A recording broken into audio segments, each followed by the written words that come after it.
Hey guys, Zach here from PBR. Wanted to go over a track I made for a backtrack from one of the videos.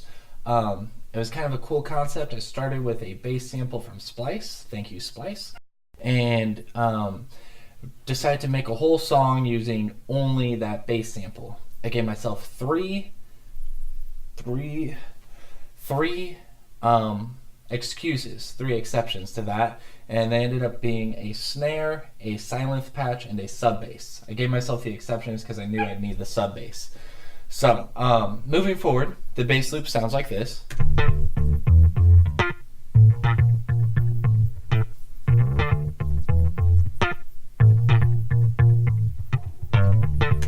Right? Pretty cool. Pretty fun.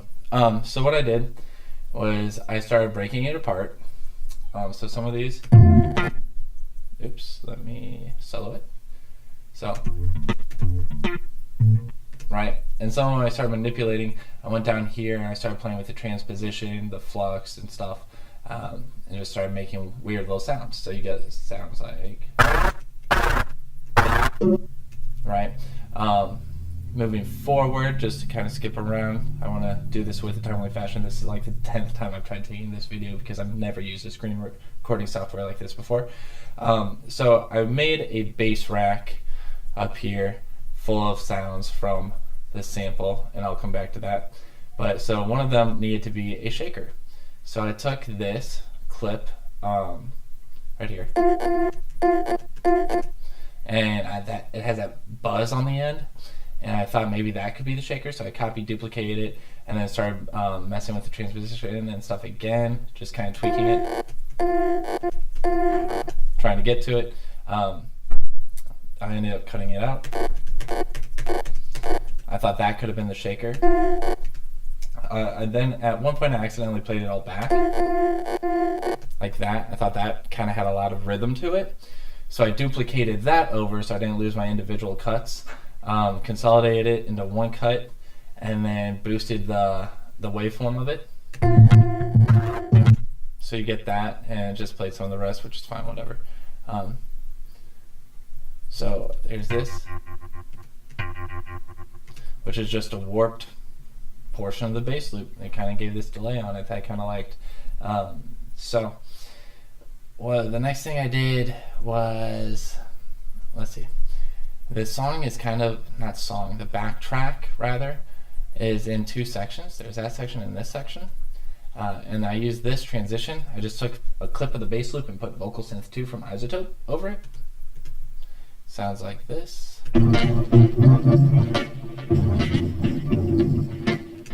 Which is pretty fun. So then the next thing that I did was what I do. I took the audio from the bass loop and put it into MIDI. What you can see right here is the expanded, this is what the loop turned into in MIDI form. And then I cleaned it up and put Silence over it, which I'll show you in a second. But first I want to show you that I put it over here through an iris patch, also from Izotope, which turned out really, really weird, like really weird. But I ended up using an intro.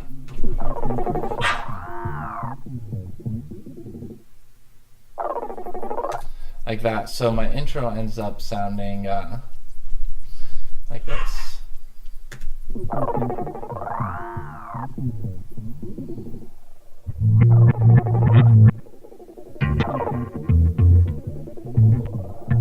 Right? I'll stop it there before it goes in. So the next thing I did, here I'm down here, I'll show you this. I made some risers. This was the first riser I made two.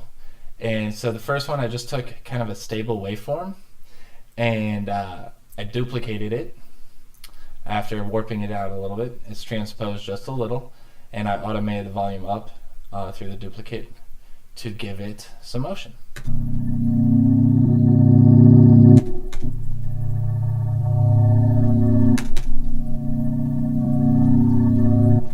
So that's what that one's turned out like, which was really good, in my opinion, at least.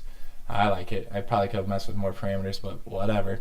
The second one had a little bit more dynamic going on in the portion of the sample that I took, but here's this.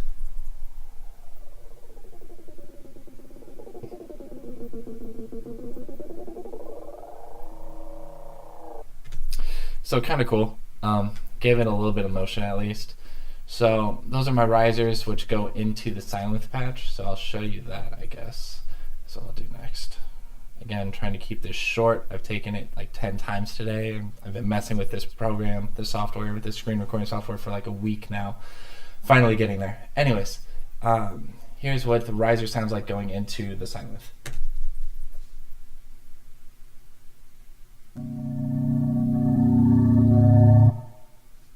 Oh, never mind. So we'll do it one more time. I'll show you.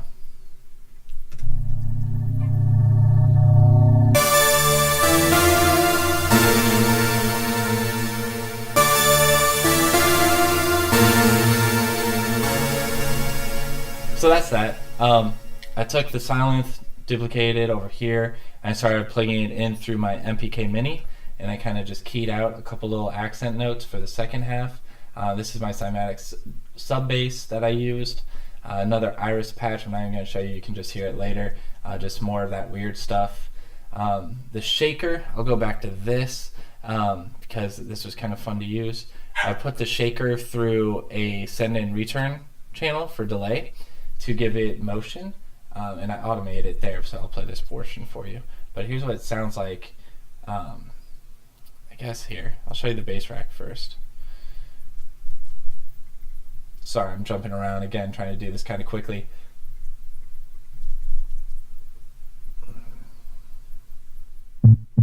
So here's the kick I made from the bass.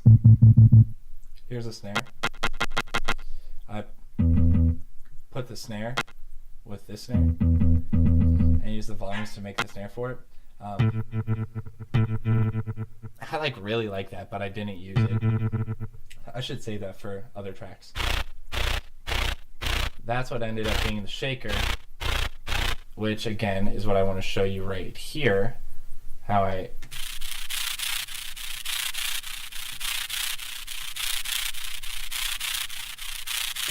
a little delay and ping-ponging, and there you go.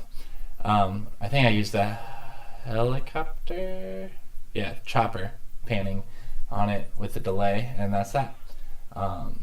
So yeah, I showed you Silence. Oh yeah, the last thing I did is up here on the drum rack, I didn't program these notes in. I actually used my Roland SPDS-X and drummed it in with sticks, which was super cool because I've had this hardware since 2015, 2016 maybe, and I haven't really been able to use it, so I just started doing production stuff, so it's been nice to finally start cracking into that piece of gear. So yeah, with all that said, I'm going to show you the whole track now.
So that's it. The rest of this I just duplicated out to make it long enough for the video because what I created as a backtrack wasn't long enough for the entire video.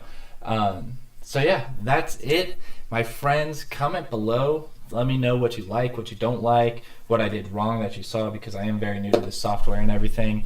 Hopefully you enjoyed it. Like I said, I have a new idea for the next one, so look out for that. Yeah, subscribe to PBR, and thanks for tuning in.